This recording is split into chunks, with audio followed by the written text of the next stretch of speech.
Hoje é dia Fala. 24, hoje é dia 24 de junho, e é o nosso grupo de estudos com o Daniel, Maria Fernanda, Samara, Ana, Juliana e Isabelle. O tema do grupo de estudos é o sistema prisional e o abandono das mulheres em cárcere, uma questão de desigualdade e violência de gênero.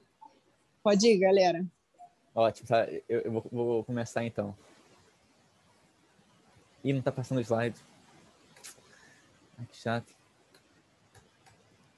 Rapidinho, gente, eu vou ter que parar aqui e compartilhar de novo. Não tá passando o slide. Ih, que chato. Ah, foi, agora foi. Tá. Muito bem. Ih, voltou. Agora foi. Tá. Esse gráfico mostra um aumento muito grande nas taxas de encarceramento dos anos 2005 até 2016.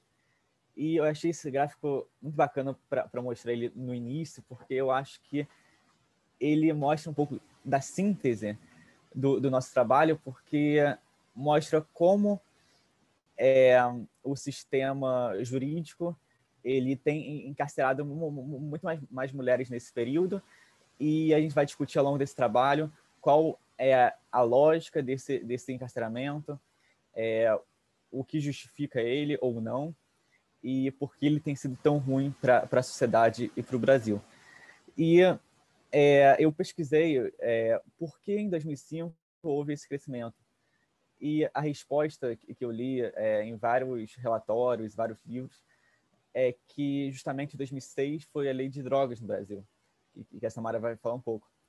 E com a lei de drogas houve um crescimento entre o ano de 2006 e 2016 de 700%, 700%, ou seja, 7 vezes mais na taxa de encarceramento de mulheres nesse período. Então, são números absurdos. Agora eu vou falar um pouquinho sobre o perfil das mulheres no cárcere. Majoritariamente, elas são negras, ou seja, de cor preta e parda. E esse é um padrão que não é só das mulheres no cárcere, mas também dos homens, como a gente consegue ver nesse gráfico. E um relatório, inclusive, do mapa do encarceramento de 2012, fez um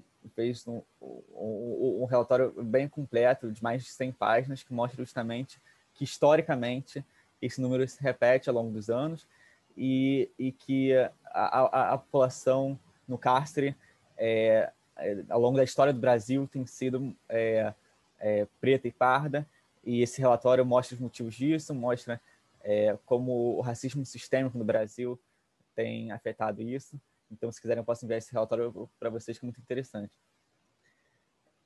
Esse slide é muito interessante também, porque mostra uma realidade porque a gente sabe que 80% das presas são mães. E cerca de 40% dessas presas têm filhos com mais de 3 anos. E eu peguei alguns dados que são muito interessantes, que eu não conhecia também, mas que são bacanas. O primeiro que o guarda não pode ficar na sala de parto, em respeito à intimidade da presa. E um outro dado muito interessante é o seguinte, que as mulheres presas, elas têm direito a teste de gravidez a qualquer hora que elas quiserem fazer. E caso a gravidez seja causada por estupro, elas têm direito a ter um auxílio jurídico para fazer um aborto de modo legal. Então, é muito bacana isso, porque eu não sabia desse dado e eu achei um dado super interessante no Brasil. Sobre as visitas são um pouco tristes, porque apenas 20% das presas recebem visitas. E das que recebem visitas, maior parte delas, das que visitam, são as mães ou filhas. E apenas 14% das visitas é feita pelo marido. E esse dado é muito interessante se a gente comparar com as visitas nos presídios masculinos, porque grande parte, 90% das visitas dos presídios masculinos são feitos pelas esposas. Então, é um dado muito interessante. E sobre as visitas também eu queria falar um outro ponto, que eu li um depoimento de uma presa, que inclusive está na reportagem do Globo que a gente mandou para vocês, que diz que, às vezes, a família não consegue levar o filho ou a filha para essa mãe porque não tem, porque não consegue arcar com o valor da passagem. Então, muitas dessas presas são de baixa renda e, como, às vezes, o valor da passagem é um pouco mais caro, então essas presas não conseguem nem ver as filhas, muitas vezes. E é muito triste. E eu peguei um outro depoimento que fala assim: enquanto outras presas recebem visitas, eu fico na minha cela chorando. É de uma presa que não recebe visita, que fica muito sozinha. E é muito triste isso, é muito triste o abandono das mulheres no cárcere e como a gente vê, por exemplo, nos cárceres de homens, que tem filas enormes com as esposas, no cárcere de mulheres fica vazio e quase nenhum marido visita elas. Esse é o último slide. É interessante também perceber que 75% delas não possuem o ensino fundamental completo e quase 10% delas não sabem ler nem escrever. Agora, Samara. Então, gente, dando continuidade a esse panorama, é preciso a gente identificar em qual regime essas presas estão, né? Ou seja, se é regime aberto, fechado ou semiaberto, e qual a natureza de prisão, ou seja, se elas foram condenadas ou não. Então, nós temos que 37% dessas presas faz referência a presas provisórias e 36% a presas que respondem a regime fechado. Pode passar, Daniela. Aí aqui a gente precisa identificar como a conduta dessas mulheres são tipificadas, ou seja, que crime elas cometeram. 57% faz referência ao tráfico de drogas.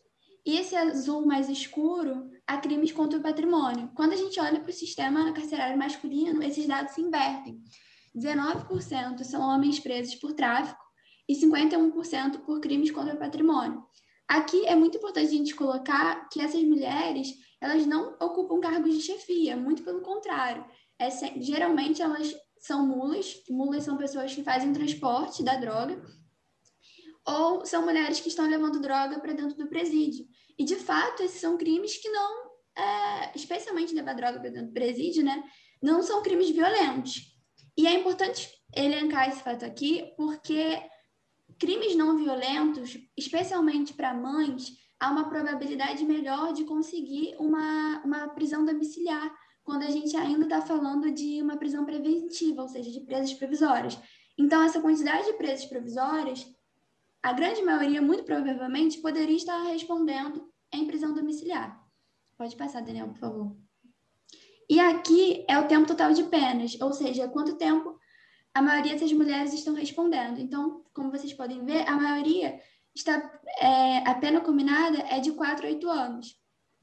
Sendo que, de acordo com o Instituto Terra, Trabalho e Cidadania, a Juliana Borges, a Soraya Rosa Mendes, todas vão falar que essas mulheres, a maioria não tem antecedentes criminais e, como a gente viu aqui, a maioria está sendo presa por tráfico de drogas. E o fato de não ter antecedente criminal, de não ocupar os lugares mais altos no tráfico, por exemplo, isso deveria influir na pena final. Ou seja, essas mulheres não deveriam estar ficando encarceradas por 4 a 8 anos, assim, em grande maioria. E aqui é uma pergunta para a gente trazer, para a gente poder refletir, né? Se a ratio do sistema tem sido cumprida, ou seja, se a finalidade dele tem sido cumprida. De acordo com a Juliana Borges, ela coloca que o sistema penal ele é direcionado para perpetuar o racismo e outras opressões. Quando a gente pensa na mulher, a gente vai identificar uma série de interseccionalidades. Então, se a gente entende que é esse o objetivo, me parece que tem sido cumprido. Se a gente pensa que é ressocialização, pode voltar. Eu acho que ainda não, mas é uma discussão para ficar para o nosso pós, né? É por aqui que eu termino. Oi, gente. Então, eu vou falar especificamente sobre a situação das gestantes nos presídios. Para isso, eu utilizei um texto que estava, que é a situação das gestantes no presídio, maternidade e encarceramento feminino, que fala só sobre isso. É muito interessante. E interessante, triste, o que acontece é que, não botei isso no slide, mas não tinha nenhum regulamento em relação à separação de homens e mulheres na prisão. Eu não estou falando só separação física nas celas, mas separação de presídio. Tem um presídio feminino e tem um presídio masculino até 1940, que o Código Penal botou isso, que botava que tinham que ter uma diretriz legislativa para a separação física do homem e da mulher no interior do complexo prisional brasileiro. Esse especificamente estava falando mais sobre a divisão da cela, de não ter cela mista, do que depois que foi colocado na Constituição Federal como direito fundamental, que é o que você pode cumprir a pena ou prisão provisória em unidade separada de sexo, por sexo. Mas a gente sabe, como eu vou mostrar também, tem vários dados que são colocados por presídios mistos, então isso não é realidade, apesar de ter como direito fundamental da Constituição.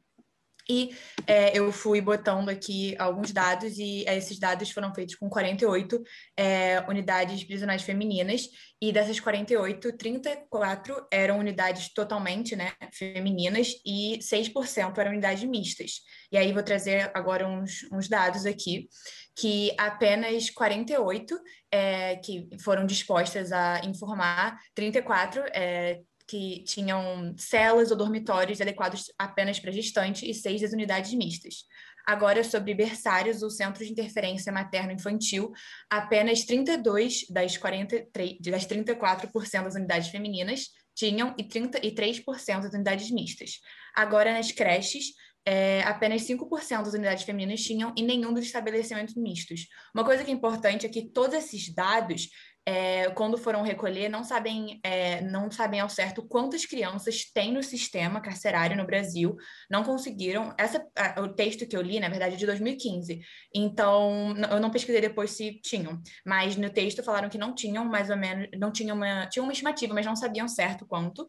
E todos esses dados que eu estou falando, a criança é considerada criança para estar no berçário, para ter creche até quando ela tem 2 anos de idade, o que eu também acho algo um pouco complicado, porque você deixa essa criança, enfim, muito tempo depois, e aí você exclui essas crianças, né, desses tratamentos. E aí, uma coisa que eu não botei nesse slide também, mas é importante lembrar que a mulher, ela, quando deu à luz, ela tem o direito de ficar 6 meses em contato direto com a criança, também é um direito fundamental garantido pela Constituição, porque ela tem que amamentar a criança. E aí também tem toda uma questão de tem que ter um ambiente para ela amamentar, não pode ser no mesmo lugar da cela, não pode ser onde ela está lá, tem que ter um espaço separado, uma alimentação, acompanhamento psicológico, que a gente vê e não acontece. Agora, uma lei que foi colocada também nesse texto, que é a Lei 13.257, de 8 de março de 2016, que também é uma coisa interessante que eu aprendi recentemente, que quando a gente vai ver a maioria das leis que falam sobre a situação da mulher, elas são passadas todas perto do 8 de março, porque elas não conseguem passar durante o ano todo, então elas acumulam e só no 8 de março vão conseguir passar. Então, a maioria dessas leis, porque não conseguem passar, vai só para o 8 de março. Então, essa foi no 8 de março de 2016, que é o chamado Marco Legal da Primeira Infância. Que, na verdade, quando a gente vai ver, não fala especificamente sobre a mulher que está no presídio. Fala muito mais sobre o processo penal, que acontece que você possibilita a substituição da prisão preventiva no âmbito do processo criminal por prisão domiciliar das gestantes, independente da idade gestional.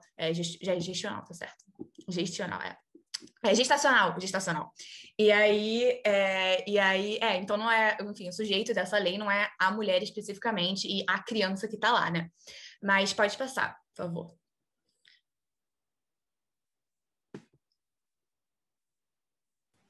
Não tá passando o slide.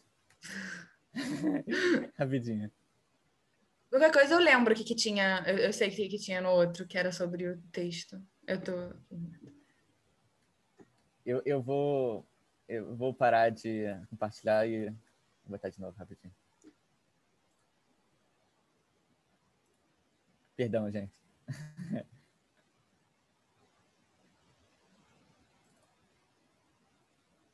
Pronto. Ai, que chato.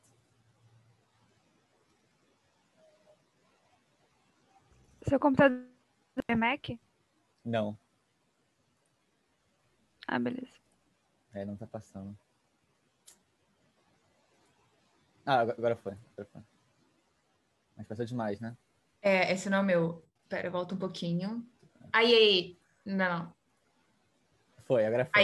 Aí. Beleza. Aí, esse eu fiz que é sobre o texto que a gente pediu, né, para vocês lerem, que é sobre o abandono da mulher no cárcere. E aí, o texto não é dividido assim, mas eu dividi, que é entre o abandono do parceiro e acaba que é o abandono do filho, né? O parceiro é mais consciente, o filho, a mulher não escolhe abandonar ele, ela, enfim, acaba que tem que ser, que tem que abandonar o filho. E aí, já falaram um pouco sobre o abandono por parte do parceiro, mas o que eu acho interessante também, um pouco passível de crítica, que acontece é que, primeiro antes, o que acontece é que as mulheres, elas só receberam o direito de receber visita íntima em 2001, que foram 17 anos depois do homem ter exatamente o mesmo direito de ter essa visita íntima, né? Enfim, nada interessante. E acontece é que o texto, que era o do Globo, né, eles falam bastante, o que é uma visão muito interessante, que é que a mulher, quando ela está na prisão, ela é punida duplamente, porque, primeiro, ela está, enfim, cometeu um crime, punida pela sociedade e tal, revisão punitivista e tal, ok. E aí, ela também é punida pela família e pela sociedade dela. E é por isso que acontece muito esse abandono. E eles explicam muito, enfim, pela questão cultural da mulher ter essa visão cultural de ser mais frágil, tudo isso, mas também eu acho que o texto fala isso, mas é muito mais, enfim, para mulheres brancas, assim, do que quando a gente vai analisar na situação de mulheres negras e mulheres trans, que é completamente diferente o estereótipo. Então, acho que, enfim, o texto também podia ter um pouco explorado isso, mas bota todo num guarda-chuva só, e também acho que isso é importante de falar. E aí eles até falam exatamente isso que eu falei, que a mulher transgressora não é digna de respeito e atenção, cometeu um crime, ela é castigada duplamente. Então, essa toda a visão que a gente tem, tipo, das mulheres lá, levando as comidas para os maridos e visitando, as mulheres não recebem as visitas, e desses 20% que o Daniel falou, na maioria das vezes é 20% da mãe que vai visitar e da irmã. E agora sobre o filho, que é o abandono que, né, ela não escolhe muito, que é por lei, né, ela tem que ficar 6 meses com o bebê recém-nascido por conta da amamentação, mas na verdade a gente vê que hoje em dia a amamentação vai muito mais de 6 meses e também é uma questão a ser colocada. E 80% das mulheres, né, presas, elas sofrem com essa separação. E também no texto, não é o da Globo, mas é o outro, que também colocam muito como quando o bebê tá lá e como tá no ambiente, tem que ter uma mudança de ambiente para esse bebê, porque ser criado na prisão e ter esses 6 meses e ficar vivendo lá vai impactar na própria relação dessa mãe com essa criança. E como eu sei que tem, assim, quando você vê, tipo, ela tem direito a acompanhamento psicológico, mas não acontece acompanhamento psicológico. Então, basicamente isso, sobre o abandono da mulher, bem, bem básico mesmo. Sou eu, pode passar, Daniel.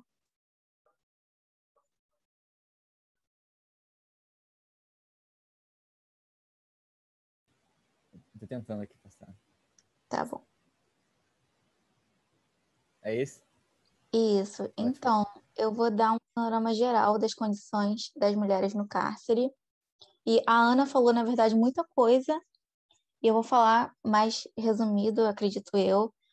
E aquilo que ela falou das mulheres serem duplamente estigmatizadas quando elas se tornam criminosas representa, né, a desigualdade e a opressão de gênero, porque quando uma mulher é presa, e principalmente também quando tem filho, as pessoas ficam, nossa, mas ela é uma mãe de família, como é que ela fez isso? E aí elas rompem, né, com a ordem moral vigente e o papel da mulher na sociedade, que é aquela pessoa amorosa, que faz tudo pela família, que vive ali só em prol da família. E aí o Estado opera como agente criminoso e criminalizante, porque eles não estruturam prisões adequadas para abrigar a população feminina, e aí ignoram as particularidades e submetem essas mulheres a tratamentos que não são considerados suas necessidades, o que promove a sua invisibilidade e acentua a desigualdade de gênero. Outra coisa é, como já foi mencionado aqui, que a maioria das presas são mães, e tem isso, né, de o bebê ficar com elas até 6 meses, e aí coloca a criança nessa situação, e é uma situação que, por exemplo, quem é o preso que se torna pai, ele não vive isso, porque ele não precisa amamentar a criança, óbvio, mas isso gera não só isso atinge não só as mães encarceradas, mas isso atinge os filhos e também gera um quadro de reprodução da pobreza, sabe? Uma reprodução que passa de geração em geração, infelizmente. E aí eu vou falar um pouco sobre a infraestrutura das celas, ou melhor, a falta de infraestrutura das celas para as presas. E a gente sabe que a superlotação é um problema de qualquer presídio do Brasil, que os presídios são superlotados, que independe do gênero. Pode voltar. É isso, obrigada. Mas no caso da prisão feminina é ainda pior, porque tem bebê vivendo com a mãe e a gente não tem creche, não tem um bercinho, não, é tudo insalubre como é em qualquer prisão. E assim, a realidade não é berço, creche, não é poltrona de amamentação, né, que hoje em dia está sendo considerado super importante. Não é nada disso, então é bem pior. E aí, eu vou falar da higiene feminina precária, a pobreza menstrual e a falta de serviços especializados em saúde da mulher, que, na verdade, eu vou tratar como um ponto só, mas são pontos diferentes, mas que eu resolvi resumir para não tomar muito tempo. A gente sabe que os acessos aos produtos de higiene feminina já são difíceis para pessoas não presas. Tem aí um exemplo da pobreza menstrual, que está sendo muito falada ultimamente, mas na cadeia feminina, no cárcere, enfim, as presas têm o costume de usar o miolo de pão como absorvente, e eu me lembro o dia que eu escutei isso foi na minha aula de criminologia, no primeiro período, e eu fiquei chocada, porque, assim, é muito... Quem é mulher sabe o quanto a menstruação pode incomodar. E, cara, você usar miolo de pão como absorvente é assim, só demonstra o quanto que as presas não têm o direito de dignidade garantido, não tem o mínimo de garantia, sabe? E também tratamentos médicos e serviços especializados em saúde da mulher, negligenciando exames básicos, como, por exemplo, preventivo, que é super necessário a mulher fazer pelo menos, 2 vezes ao ano, e também pode provocar um aumento de riscos de infecções sexualmente transmissíveis, e até mesmo o parto, né? O tanto de presa que dá à luz algemada. E aí a gente envolve vários casos de violência obstétrica. Enfim, infelizmente, o que eu concluo do panorama geral é que, assim, é péssimo, é precário, e que eu não tenho nem o que falar, porque é isso, gente, é horrível. E eu acabei aqui. Então, gente, em primeiro lugar, a gente precisa saber que não existem praticamente políticas públicas específicas para as mulheres. É muito complicado, porque, em primeiro lugar, a gente tem um problema muito sério de coleta de informações. É muito difícil a gente conseguir coletar as informações dentro dos presídios femininos para, então, atacar os pontos específicos que as mulheres precisam. Mas, mesmo assim, eu e a Isa, a gente conseguiu encontrar algumas políticas públicas que estão, inclusive, bem na linha do que tem sido falado. Pode passar. Eu vou falar sobre a Mães em Cárcere. Ela é uma iniciativa da Defensoria Pública de São Paulo, em parceria com o Convive. E aí, o Convive é uma assessoria técnica de gestão de informações.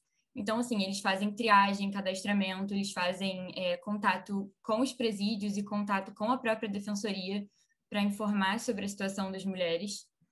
E esse projeto, eles vão ter como objetivo prestar auxílio para as mães com filhos de até 17 anos, ou seja, os menores de idade, ou que possuam qualquer tipo de deficiência física ou intelectual, e também vai prestar auxílio para as grávidas.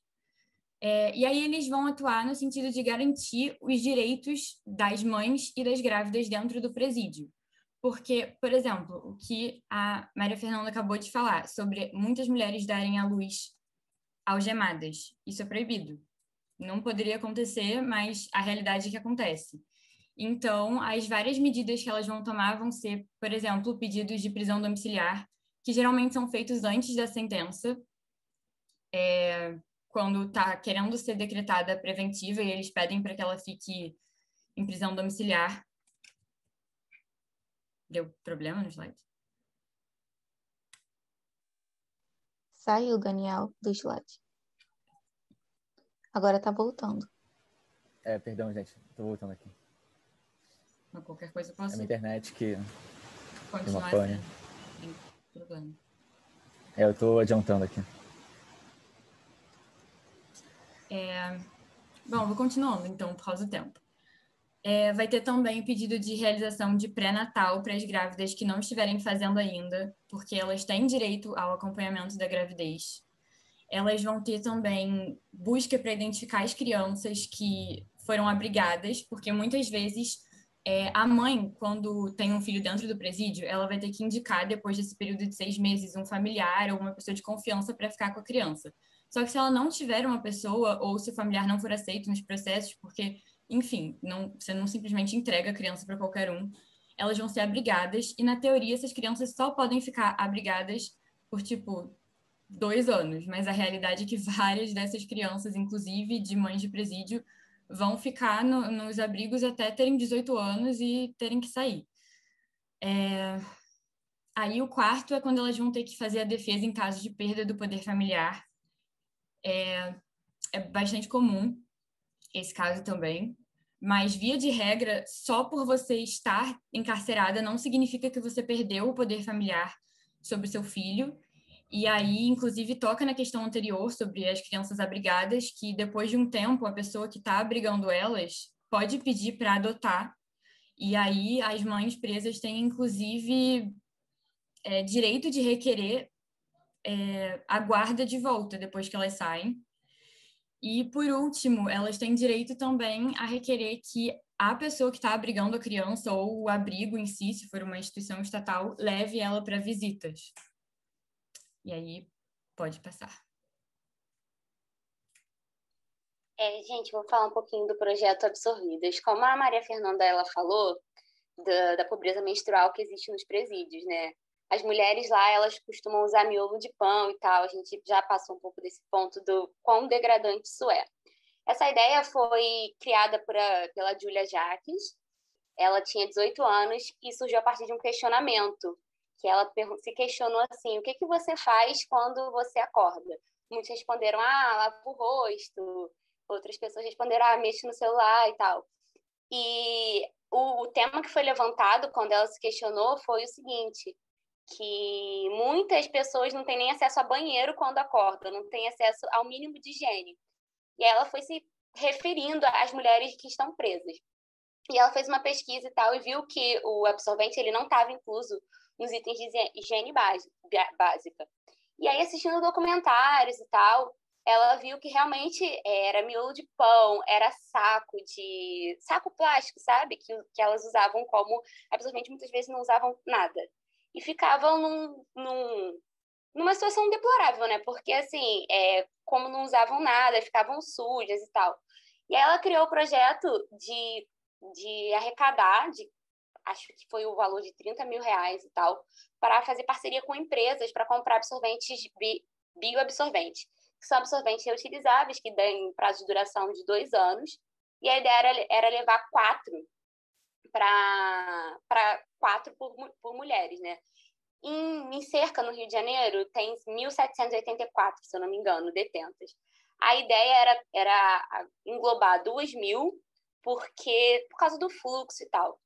Então, é basicamente isso. Foi como a Juliana falou, não existem políticas públicas que visem alcançar essas mulheres, né? Então, das pouquíssimas coisas que a gente achou foi esse projeto e foi aquele que a Juliana falou. Então é isso, gente. Infelizmente, é pouco, mas foi as únicas coisas que a gente conseguiu achar que fala sobre elas. E para vocês verem o nível de abandono surreal que é.